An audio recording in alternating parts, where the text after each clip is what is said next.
Daripada gibahin orang, mending ngomongin mainan. Halo teman-teman, Assalamualaikum warahmatullahi wabarakatuh. Selamat datang lagi di channelku, Dit Onion. Dan kali ini kita bakal ngomongin SF Series Zero One. Di sini ada Zero One Racing Hopper dan ini ya, Vulcan Shooting Wolf. Salah satu mainan yang sering banget jadi cameo dan muncul di video-videoku sebelumnya, tapi nggak pernah kita gibahin ya. Jadi kenapa nggak kita gibahin aja sekalian? Ya meskipun ini mainan udah rilisnya udah lama atau mungkin udah nggak hype lagi ya. Tapi somehow aku pengen bikin video gibah mereka tersendiri. Karena ngerasa kayak mereka ini BL juga ya. Jadi ya meskipun nggak ada hubungannya sama pembuatan video, langsung aja kita buka boxnya. Let's go.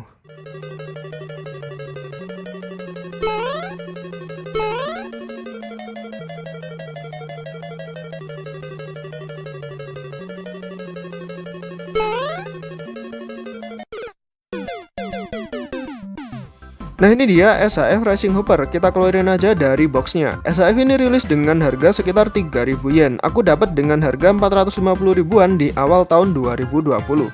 Dengan aksesoris opsional handpart aja, nggak dapat yang lainnya lagi. Dapat manual book tapi nggak sempat aku keluarin. Kemudian SHF Vulcan rilis dengan harga 5.500 yen di sekitar bulan April tahun 2020. Aku dapat dengan harga sekitar 780 ribuan, hampir 2 kali lipat SHF Racing Hopper ya harganya. Dengan aksesoris beberapa optional handpart, shotgun blasternya ini, dan pedang Racing Hopper. Jadi teman-teman kalau pengen punya pedangnya Racing Hopper harus beli SHF Vulcan. Benar-benar kapitalis banget Bandai ini. Dan hal ini juga sering terjadi di SHF Bandai yang lain. Begitulah kehidupan kolektor mainan dompet pas-pasan ya. Dan beginilah tampilan SHF Racing Hopper setelah keluar dari boxnya. Desain dari Kamen Rider-nya sendiri ini menurutku bagus ya, sederhana, nggak banyak armor aneh-aneh dan nyeleneh. Ngingetin aku sama desain Kamen Rider Kuga dan Agito. Perpaduan warna hijau stabilo dan hitam ngebuat mainan ini tuh simple tapi pasten.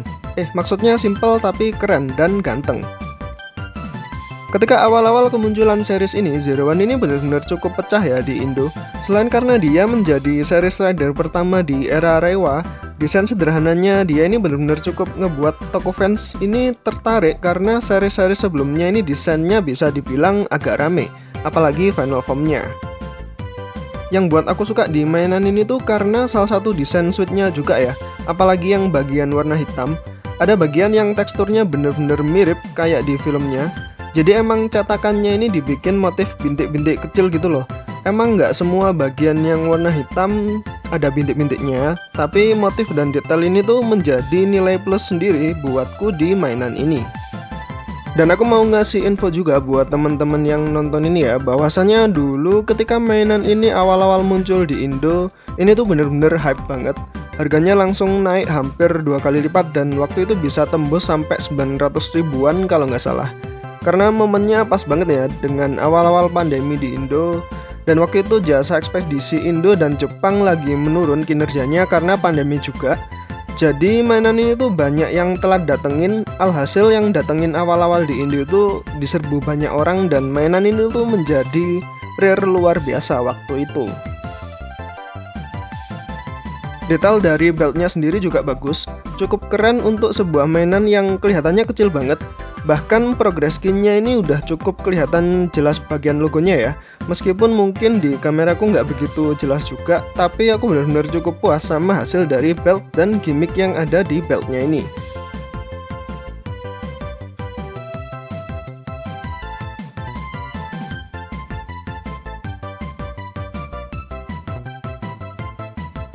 Apalagi kalau kita coba masukin keynya ke belt ini, keren banget sih ini. Detail matanya juga cukup bagus, dalamnya ada motif moldingnya juga. Also yang menurutku cukup fragile ini adalah di bagian tanduknya. Entah kenapa kayak ringkih banget gitu kelihatannya, jadi bener-bener hati-hati ketika mainin mainan ini. Oke, selanjutnya artikulasi yang pertama dari kepala, muter-muter 360 derajat ke bawah ke atas. Kemudian tangannya ke depan segitu jauh, ke belakang dan bisa muter-muter 360 derajat. Ke samping nggak bisa luas banget ya ke sampingnya karena kehalang shoulder padnya. Kemudian bisa muter-muter juga lengan bagian atasnya. Sikunya bisa lebih dari 90 derajat karena dia double joint ya ini. Kemudian pergelangan tangannya juga bisa ke bawah ke atas, muter-muter seperti ini ya. Nah, berikutnya badannya digeser-geser kayak gini aja, nggak bisa muter luas 360 derajat. Ke bawah seperti ini, ke atas seperti ini. Kemudian kakinya ke depan segitu jauh. Kemudian ke belakang, kehalang pantatnya ini ya. Terus ke samping, cukup luas juga ke samping. Dan lututnya lebih dari 90 derajat karena double join. Kemudian pergelangan kakinya ke depan ke belakang, bisa muter-muter juga, dan jempolnya juga ada artikulasinya seperti ini ya, jempolnya. Oke, berikutnya aksesorisnya ya. Yang pertama ada sepasang tangan mengepal, kemudian sepasang tangan buat berpose ya, pose kayak semi nunjuk gitu, buat pose vanilanya lah dia. Ketiga ya, dapat sepasang tangan buat pegang sesuatu atau pegang senjata, semi menggenggam lah ya ini. Kemudian kita dapat tangan nunjuk untuk khas posenya Naruto. Nah, ini dia SHF Vulcan Shooting Wolf, salah satu SHF reguler yang agak murah di lini Zero One ini ya. Detail karakternya sendiri aku cukup suka karena warnanya yang bagus dan temanya serigala. Meskipun lebih terlihat agak rame dari Rising Hopper tadi, tapi desainnya masih acceptable juga ya di mataku. Jadi ya bagus-bagus aja sih mainan ini. Detail matanya yang menurutku nggak sebagus Rising Hopper tadi ya. Mungkin karena visornya yang agak kecil juga. Kemudian dalamnya juga ada moldnya yang bikin mainan ini jadi lebih akurat aja seperti di filmnya. Kemudian pistolnya ini juga bagus, kecil banget kelihatannya tapi detailnya juga keren.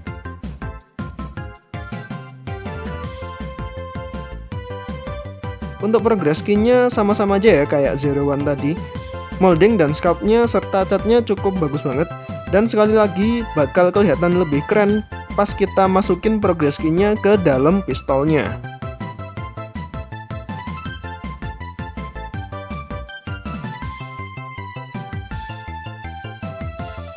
Oke, berikutnya ke artikulasi. Yang pertama dari kepala, ke kanan, ke belakang, kiri putar-putar 360 derajat, ke atas gitu jauh ya. Kemudian tangannya bisa muter-muter 360 derajat juga. Sikunnya lebih dari 90 derajat karena double join. Lengan bagian atasnya bisa muter-muter. Pergelangan tangannya sama seperti biasa, muter-muter dan geser-geser kanan kiri gitu ya. Kemudian ini badannya nunduk segitu jauh, ke belakang segitu jauh, lebih luas ya, agak luas juga ya. Ke samping nggak jauh-jauh banget, samping kanan kiri. Kakinya ke depan segitu jauh, kemudian ke belakang kehalang pantatnya. Lututnya lebih dari 90 derajat karena double join. Pergelangan kaki ke depan ke belakang bisa muter-muter juga harusnya. Kemudian jempolnya juga ada artikulasinya.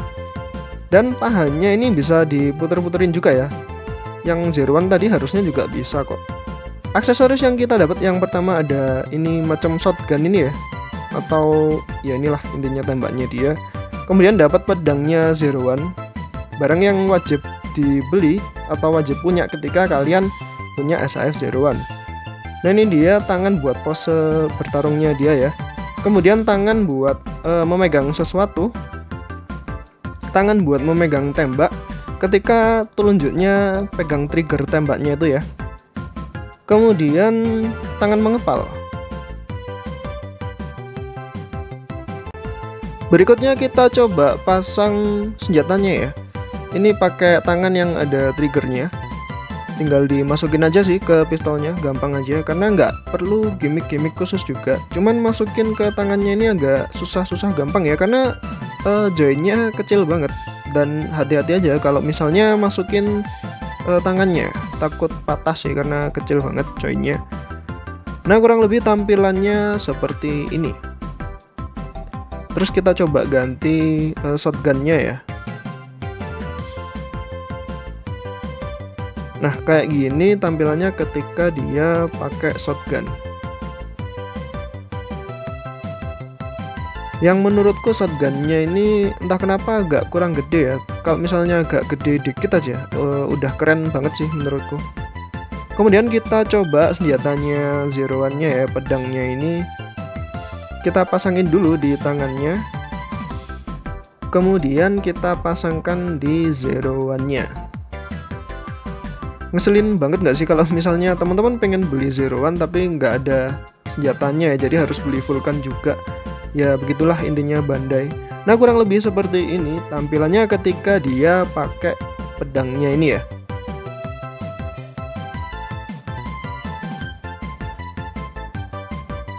Kemudian tangannya yang ini kita bisa taruh progress key-nya ya. Jadi buat pose dia pegang progress key. Nah kayak gini tampilannya. Terakhir perbandingan tinggi dengan Nendoroid dan Nendoroid Doll. Kemudian perbandingan tinggi dengan Figma Link seperti biasanya.